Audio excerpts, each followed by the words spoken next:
Okay, ಈ trekking ಇದು complete ಡೀಟೇಲ್ಸನ್ನು ಜಿತೇಶ್ ಅವರು ಹೇಳ್ತಾರೆ. Okay G. ಕಳಸದಿಂದ ಒಂದು 10 ಕಿಲೋಮೀಟರ್ ಆಗುತ್ತೆ ಬರೋಕ್ಕೆ ಟ್ರಕ್ಕಿಂಗ್ ಸ್ಪಾಟಿಗೆ.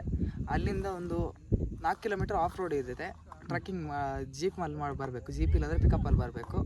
ಅದಾದಮೇಲೆ up and down 4 kilometres trekking ಆಗುತ್ತೆ, ನಡ್ಕೊಂಡು ಬರಬೇಕಾಗುತ್ತೆ.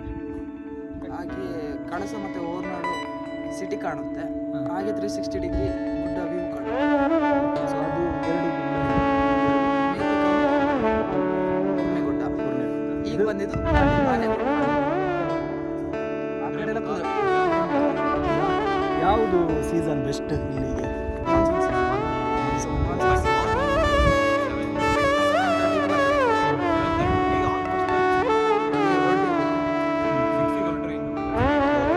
ನಾವು ಬಂದಿರೋದು ಇದು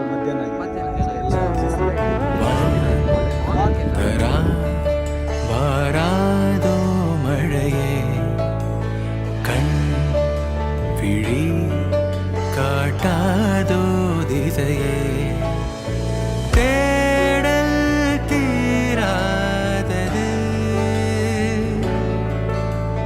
பாதை மாறாத நிமிடம் ஏதோ நெஞ்சம் சொல்ல காற்றில் வருகின்ற வாசம் தருகின்ற மலரும் பூமுகத்தின் ஞாபகம் காலம் கடந்தாலும் காட்சி மறையாது நினைவில் கலந்தாடும்